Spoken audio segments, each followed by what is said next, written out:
inkişaf dövrü ibtidai icma dövrü adlanır. İbtidai icma cəmiyyəti özü 3 dövrə bölünür. Daş dövrü, tunç dövrü və dəmir dövrü. Baxın, deməli, ibtidai icma cəmiyyətin mərhələləri hansılardır? Daş, tunç və dəmir. Bizə sual verə bilərlər ki, nəyə görə bu dövrlər daş, tunç və dəmir dövrü adlandırılıb? Ona görə ki, daş dövründə əmək alətləri daşdan, tunç dövründə əmək alətləri tuncdan hazırlanmışdır, dəmir dövründə də əmək alətləri dəmirdən hazırlanır. Yəni, ona görə dövrlər bu cür adlanır. Bir də var, eneolit dövrü adlandırdığımız mis daş dövrü. Həmin mis daş dövründə insanlar müəyyən müddət misdən istifadə edirlər və görürlər ki, mis davamsızdır, təkrar daşa qayıdırlar. Ona görə də həmin dövr mis daş dövrü adlanacaqdır. Biz yoldaşlar o zaman hansı dövrdən başlayırıq? Birinci danışanda daş dövrünə. Oxuyanda görəcəyik ki, daş dövrünün özünün də mərhələləri var. Bu mərhələlər hansı mərhələlərdir? Baxın, qədim daş dövrü 1, paleolit, ikinci orta daş dövrü mezolit, üçüncü yeni daş dövrü neolit. Bu daş dövrünün mərhələləridir. Bir də baxırıq. Qədim daş dövrü paleolit, orta daş dövrü mezolit, yeni daş dövründə neolit adlandırırıq. Qədim daş dövrü, bax daş dövrü 3 mərhələyə bölündü. Qədim daş dövrü adlandırdığımız paleolit də 3 dövrə bölünür. Alt paleolit, orta paleolit və üst paleolit. Və yaxud da bunu, bax oradan buradan məsələ uşaqlar deyirəm ki, deyin görüm qədim daş dövrünün hansı mərhələləri var? Deyir ki, orta, üst, alt belə demək olmaz. Yəni ardıcıllıq qorunmalıdır. Bax birinci altdan başlayırıq, orta paleolit və ən üstü, üst paleolit. Belə yadda saxlaya bilərsiniz. Baxın yoldaşlar, mənə sual verə bilərlər ki, qədim daş dövrünün, bax qəbula düşən suallardan biridir. Qədim daş dövrünün orta mərhələsi hansı dövrdür? Baxın, qədim daş dövrünün orta mərhələsi nə olacaq? Orta paleolit. Amma mənə desə ki, daş dövrünün orta mərhələsi hansıdır? Mən onda deyəcəm, mezolit dövrü. Bax, daş dövrünün orta mərhələsi mezolit, qədim daş dövrünün orta mərhələsi hansı paleolitdir?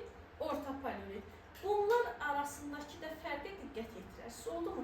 Videonu sizin özünüzə də göndərəcək. Oradan da baxıb öyrənə bilərsiniz. Mən yoldaşlar hansı dövrdən başladım? Baxın, paleolit 3 dövrə bölündü. Alt paleolitdən başlayıram. Deyirəm ki, alt paleolit dövrü ilk insanın yaranmasından eradan əvvəl 100 min il bundan əvvələ qədər davam etmişdir. Mən burada sizcə nədən danışmalıyam? İnsandan danışmalıyıq, deyilmi? Elə deyilmi? İnsan, insanın fəaliyyəti və insanın yaşayışı. Bax, bundan danışacağıq. Deyirik ki, ilk yaranan insan, əvvələ qaydın, buradadır. Aha, ilk yaranan insan, yoldaşlar, bacarıqlı insandır. Məsələn, gəlin baxaq, ilk yaranan insan bacarıqlı insandır. Gəlin baxaq, yoldaşlar, bu bacarıqlı insan nə ilə məşğuldur? Bax, gəlin şəkil əsasında öyrənək. Şəkil əsasında. Məsələn, bu kişi nə ilə məşğuldur? Bax, əlində nə var? Baxın, bir əmək alətinə də bənzəyir, elə deyilmi? Ovçuluqla da məşğul ola bilər. Bax, bəs bu kişi nə ilə məşğuldur? Neynir? Meyvə toplayır, elə deyilmi? Niyə danışmırsınız? Meyvə toplayır. Deməli, baxın, burada da məsələn, bax, fikir verin, nəsə düzəldirlər. Bax, kənarda da nəsə hazırlayırlar, elə deyilmi? İndi bax, yoldaşlar, mən indi bu şəkildəki fikirləri ümumiləşdirirəm. Deyirəm ki, ilk insanların əmək alətləri daşdan, sümükdən və ağacdan düzəlir. Və elə bax, bunu görürsünüz də ağacdan hazırlanan əmək aləti. Məsələn, burada daşdan hazırlanan əmək alətləri kənarda görünür. Yadda qalarmı? Və deyirəm ki, insan mənimsəmə təsərrüfatı ilə tanışdır. Mənimsəmə nədir? Adından da məlumdur. Mənimsəmə təbiətdə olan hazır məhsulların mənimsənilməsi nəzərdə tutulur. Təbiətdə olan hazır məhsul nə ola bilər? Gilə meyvələrin toplanması, heyvanların ovlanması və mənimsəmə təsərrüfatının da 2 sahəsi var imiş. Yığıcılıq, ovçuluq. Yığıcılıq nədir? Baxın, yığıcılıq gilə meyvələrin, yabanı bitkilərin ovlanması. Burada gördük ki, insan mənimsəmə təsərrüfatı ilə məşğul olur. Məsələn, bu kişinin əlində müəyyən əmək aləti var, alət var, onunla o heyvan da ovlaya bilər. Bu yadda saxlaya bilərik, elə deyilmi? Yığıcılıq, ovçuluq ən altdan yaranır. Buna biz nə dedik? Mənimsəmə təsərrüfatı. Və bir də bir məsələyə də diqqət yetirək. İlk yaranan insan tipini necə adlandırdıq? Necə adlanır? Bacarıqlı insan adlanacaqdır. Oldu mu? Burada insanları görürsünüz də, insanlar hansı formada yaşayır burada? Kollektiv şəkildə görürük, elə deyilmi insanları? İnsanlar ilk əvvəldən nə cür yaşayacaqlar? Kollektiv şəkildə. Bu kollektivi biz necə adlandırırıq? Ulu icma. Ulu icma bir kollektiv idi. Məcbur idilər kollektiv şəkildə yaşasınlar. Ona görə kollektiv şəkildə yaşamalıydılar ki, heyvanlardan qorunmaq üçün, təbii fəlakətlərdən qorunmaq üçün, qida ehtiyatı əldə etmək üçün insanlar bir yerdə yaşamalıdır. Bu da yəqin ki, yadda qalar. Amma ulu icma tez-tez dağılır və yeniləri yaradır. Yəni, daimi deyil, mütəşəkkil deyil, tez-tez dağılırdı. Bax, bunu yadda saxlayın. Məsələn, misal üçün, biz özümüz də elə bir ulu icmaya bənziyirik. Biz bir məqsəd üçün bir araya gəlmişik, onlar kimi. Yəni, bizim məqsədimiz universitetə daxil olmaqdır. Amma bir ildən, 2 ildən biz yollarımızı ayıracağıq. Demək, bizim kollektiv daimi kollektiv deyil. Bir məqsəd üçün bir araya gəlib, ulu icma kimi belə yadda saxlaya bilərsiniz. Daha sonra insan nə ilə ilk dəfə nədən istifadə edibdir yoldaşlar? Təbii oddan istifadə etmişdir. Bunu da yadda saxlayaq. Və yadda saxlayırıq ki, alt paleolit dövrü Azıq mağarası əsasında öyrənilmişdir. Həmin dövrü biz Quruçay mədəniyyəti dövrü də adlandırırıq. Azıq mağarası harada yerləşir deyəndə, Xocavənd rayonunun yaxınlıq ərazisində yerləşir. Azıq mağarasında araşdırma aparan alim Məmməd Əli Hüseynov idi. Bunu 5-ci sinifdən də bilirsiniz, çox sadə bir oradan məqamlar var idi ki, biz sizin diqqətinizi çatdırırdıq. Azıq mağarasında bir mağarada, siz özünüzün məntiqini də işə salın. Bir mağarada nə tapıla bilər? İnsanlar mağaralarda yaşayırdılar da, o dövrdə ev tikə bilmirlər. Nə tapıla bilər orada? Sümük. Sümük tapıla bilər. Bəli, kimin sümüyü? Heyvan sümüyü.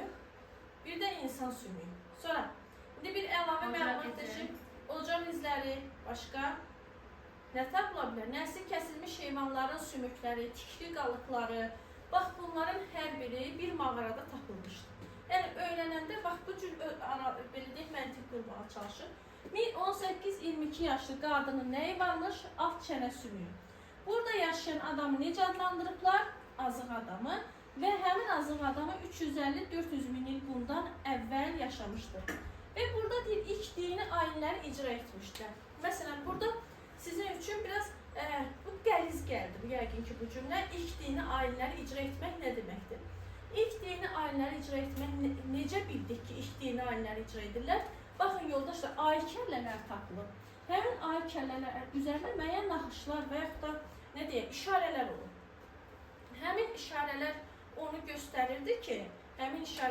göstərirdi ki, insanlar totemlərə həm inanıblar, həm də sadə incəsənətlə məşğul olublar. Oldu mu? Belə yadda saxlaya bilərsiniz bunu da. Yaxşı, bura qədər başa düşdükmü? Bura qədər. İlk insan tipini necə adlandırdıq?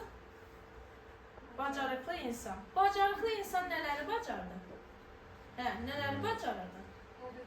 Ov etməyi, sonra meyvə toplayıb, yığıcılıqla məşğul olur. Başqa? Sonra əmək alətləri hazırlayır, elə deyilmi?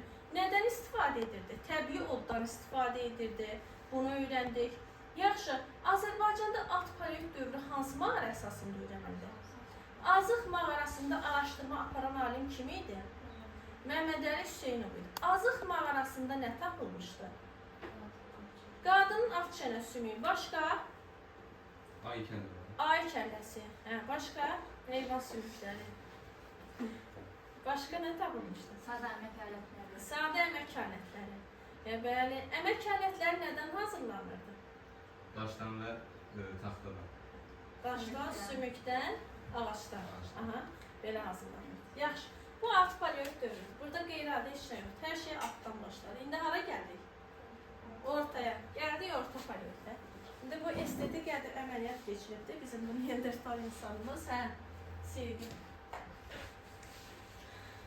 Bax, buna bax. Bu Bu ilk insan tipini bacarıqlı insan adlandırdı. Orta paleolit dövründə hansı insanla tanış oluruq? Elə altdakını oxuyun birinci. Yeni insan tipini. Yeni insan tipi necə adlanır?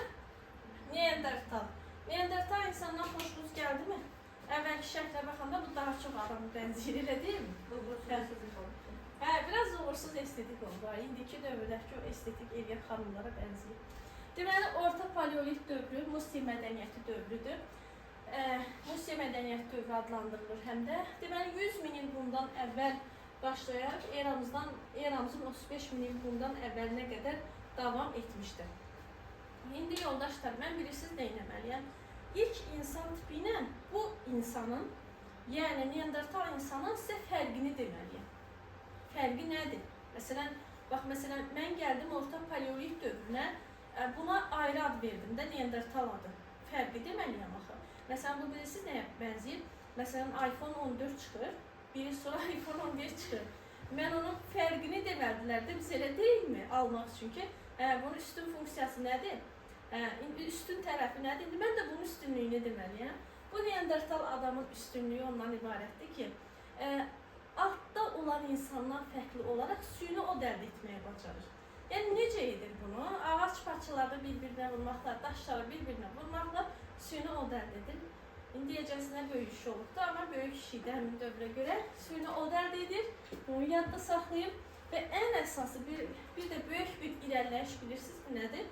İnsanlar artıq axirət dünyasına inam yaranır. Baxın, ilkin dini təsəvvür lap altdan gəldi. Dedik, ayı kəlləsi tapdıq.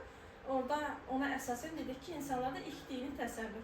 Artıq insanlar axirət dünyasına inanır. Yəni, digər dünyanın olduğuna inanır. Orta paleolit dövründə inanır.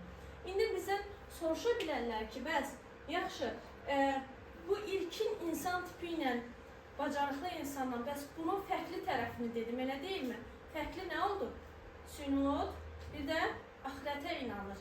İndi mən bunun oxşar tərəfində deyim də. Oxşar tərəfi də odur ki, insanlar yenə mənimsəmə təsərrüfatı ilə məşğuldur, yığıcılıq, ovçuluq, yenə kollektiv şəkildə yaşayır. Kollektiv necə adlandı? Olu icma, ay sağ ol. Və bir insanın başqa oxşar cəhəti nə ola bilər? Bir yerdə yaşayırlar, sonra başqa nə ola bilər? Başqa da elə də eynidir hər şey, bir dənə fərqlilik suyunu o əldə edilir. Suyunu o əldə edir, axirətə inanır. Yaxşı, bunu da keçək. İndi üçüncü dövr sizə lap maraqlı gələcək. İndi bunun altında mən yazım bunu. Bu, müasir insan tipidir. Müasir insan tipi. Bu müasir insan tipini biz adlandıracağıq Homo sapiens. Kitabımızda da əks olunur, Homo sapiensdir. Baxın, biz üst paleolit dövrü adlandırdığımız artıq üstdəyik və burada həqiqətən üstünlüklər görəcəyik. Deyir ki, burada artıq biz müasir insan tipi ilə tanış oluruq. Yəni, ağıllı insanla. İndi deyəcəksən ki, necə ağıllı adlandırdıq? Nə baş verdi ki, ağıllı oldu? İnsan şuuru inkişaf edir. Şuur inkişaf eləməsə, sizcə nitq yaranar mı? Bu olmalıdır ki, danışa bilməsin, düzdürmü? Şuurun inkişafı nəticəsində, yoldaşlar, səsli nitq yaranır. Səsli nitq nəticəsində, səsli nitq onu göstərir ki, insan artıq həqiqətən şuuru inkişaf edir və həmin insanları biz ağıllı insan adlandırırıq. Bayaq bir telefon məsələsini dedik ki, üstünlüklər deməliyik. İndi təsəvvür edin ki, bu artıq üstün iPhone 17-dir. İndi əvvəlkilərə nisbətən bunun üstünlüyünü deməliyəm mən sizə. Yəni, fərqi nədir? Bax, müasir insanın Neandertal insanının və ilk insan tipindən fərqi. Birinci fərq nə oldu? Şuurun inkişafı. Sonra nitqin yaranması, səsli nitq. Artıq insanlar bir-birlərini səsli nitq vasitəsilə başa salırlar.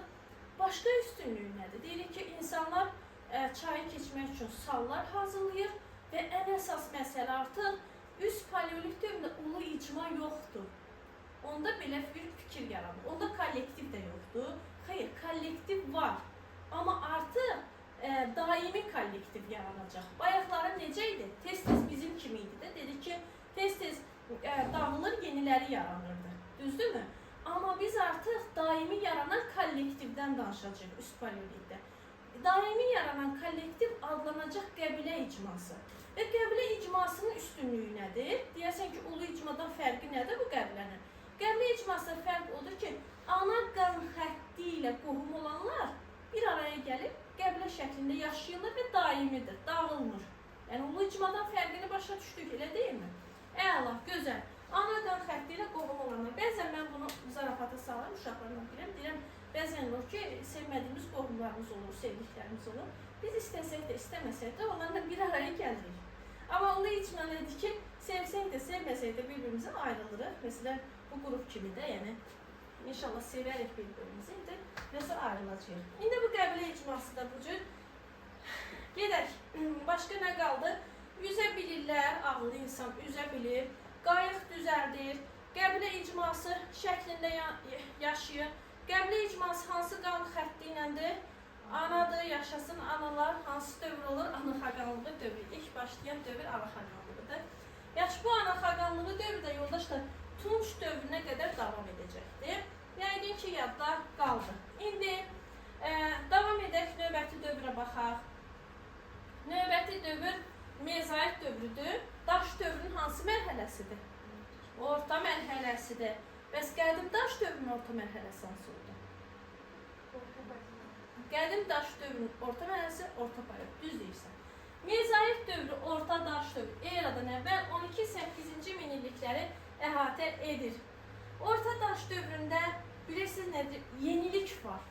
Əslində çox gözəl bir yenilik var. Yenilik odur ki, artıq insan şuuru inkişaf nəticəsində artıq özü istehsal edir. Məsələn, əvvəl istehsal edə bilmirdi. Hazır təbiətdə nə görürsə, gedib üzüb yeyirdi, ovluyurdu. Artıq özü istehsal edir. Bu nəyə yarayacaq? İstehsalın da bizə ilk əvvəl iki sahəsi göstərir. Əkinçilik, bir də maldarlıq. Əkinçiliyin yaranması belə bir fikir irəli sürülür ki, qadınlar tutaq ki, müxtəlif toxumları yerə atanda onun eynisini, yığdığı məhsulun eynisinin belə deyək də meydana gəldiyini görür və bu cür əkinçilik yarandığı bildirilir. Bəs maldarlıq necə yarandı? Maldarlığı, baxın, orada məntiqi gözlüyü mütləq şəkildə. İlk öncə ox kaman ixtira edildi. Maldarlıq yaranmamışdan əvvəl. Artıq insan uzaq məsafədə yerləşən heyvanı, uzaq məsafədə olan heyvanı ovlaya bilir. Necə edirdi? Bax, alt paleolit dövründə ortada üstə necə idi? Heyvanın özünü ovlaya bilmirdi, balasını ovluyurdu və yeyirdilər. İndi həm heyvanın özünü ovluyurlar, həm də balasını. Bax, heyvanın özünü qida ehtiyatı kimi istifadə edirlər. Balasını da başlayırlar əhilləşdirməyə. Yəni, artıq qida artır axı. Əvvəl balasını tuturlar, indi özünü də tuturlar, oxkama. Və bunlar nə yaranacaq yoldaşlar əhəlləşmə nəticəsində? Heyvanların əhəlləşməsi nəyə gətirəcək? Maldarlıq. Yəni, nə yaranmış olur? İbtidai maldarlıq. İbtidai maldarlığın yaranmasına səbəb nə olur? Ox və kamanın ixtira edilməsi. Yadda qalarmı? İstehsal təsərrüfatına keçid hansı dövrdür? Mezolit dövrü. İstehsal təsərrüfatının hansı sahələr olur? Yarandı istehsalda. Əkinçilik və maldarlıq. Oldu mu? Yadda qalar yəqin ki bu. Birinci nə ixtira edildi? Ox və kaman. Heyvanlar uzaq məsafədən ovlandı mı? Ovlandı. Heyvanların bir hissəsini nəyə başladılar? Əhəlləşdirməyə. Bu nəyi yaratdı? İbtidai maldarlığı. Yadda saxlayın. Bu cümlədən əkinçilikdə yoldaşlar. Yadda saxlayın ki, kiçik ölçülü əmək alətlərindən mikroid əmək alətlərinə istifadə edirdilər. Bir də axirət dünyasına inam artdı. İndi sual yaranır. Axirət dünyasına inam artdığını biz hardan bilirik? Deyir ki, ölən adamların yanına məişət əşyaları qoyurdular, əmək alətləri qoyurdular. Düşünürdülər ki, digər dünyada oyanacaq, həmin məişət əşyalarıdır, əmək alətlərinə istifadə edəcək. Bu insanların axirət dünyasına inamın daha da artdığını göstərir. Yadda qalır mı? Bir də bitlər qoyurdular. Yadda qalar yəqin ki, mezolit dövrü ilə bağlı, baxın, mezolitin mısında 3 dənə mını yadda saxlayın. 3 mını yadda saxlayın. Yoldaşlar, birinci mı nə oldu? Maldarlıq mezolitdə yaranıb. İnsanlar nə ilə dəfn edilir? Məişət əşyaları ilə yadda saxlayın. Üçüncü mı nə olacaq? Mikroid əmək alətlərinə istifadə. Mikrolit nə oldu? Kiçik ölçülü əmək alətləri. Yadda qalar mı? Mezolit dövrü, gəlin təkrar edək. Neçənci minliklərə əhatə edir? 12-8. Nə yarandı bu dövrdə? Nə yaranır? Ox və kaman. İstehsal təsərrüfatı yarananda ilk sahələri hansıları idi? Təsərrüfatına keçid dövründə maldarlıq, bir də əkinçilik. Maldarlıq necə yarandı? Ox kamanın ixtirası nəticəsində, elə deyilmi? Heyvanlar əhəlləşdirilməyə nə vaxt başlayır? Mezolit dövründə və bununla da ibtidai maldarlığın əsası qoyuldu. İnsanların axirət dünyasına inamın artdığını biz nədə gördük? Həkim zamanı qoyulan əşyalar. Aysa məişət əşyaları. Mezolitdə neçə dənə M var? Mezolit dövründən 3 M. Birinci M maldarlıq, 2 dəfin, 3 mikroorqanizm əməkkəratları istifadə.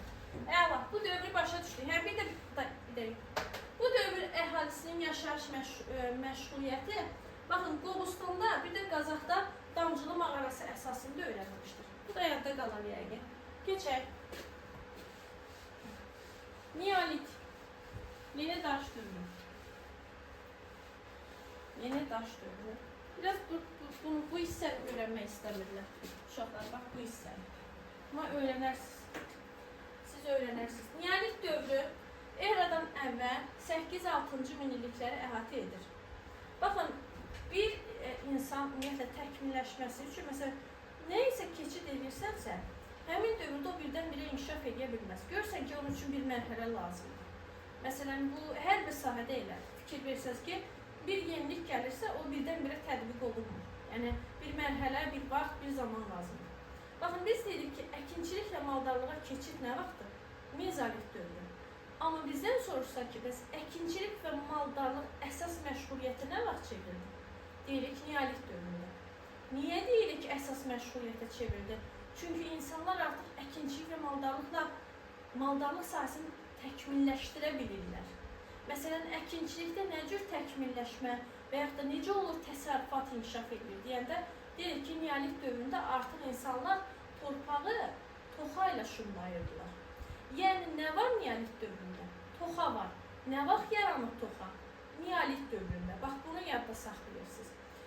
Bu cür yadda saxlasanız, yadınızda qalacaq ki, deməli, müəllim dedi ki, ibtidai maldarlıq, əkinçiliyin yaranması, mezolit, əsas məşğuliyyətə çevrilməsi, neolit və istehsala keçidin başa çatdığı dövrdə neolitdir. Yadda saxlayın.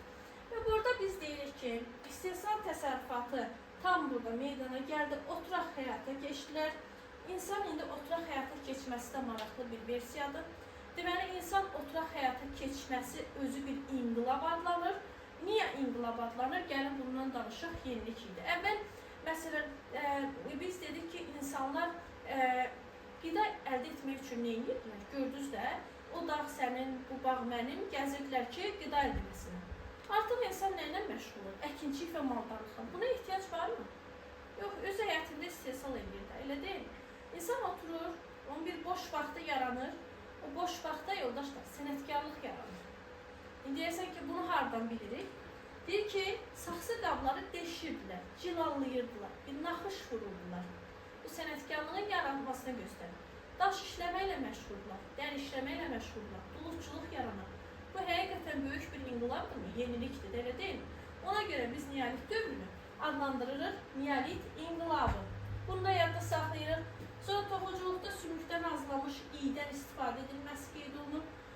Neolit dövrü aid Azərbaycanda yaşayış yerləri Tovuzda Göytəpə, Ağcabəddə Kamiltəpə, Naxçıvan, Gəncə, Qazax və Qobustanda və Təbrizdə neolit dövrünə aid olan tapıntılar tapılmışdır yoldaşlar. İndi bir dənə iş vərəqini də qoyaq. İş vərəqini. Sual cavab edeyim, sonra iş vərəqini işləsinlər. Yaxşı, bu qədər. Söndürək.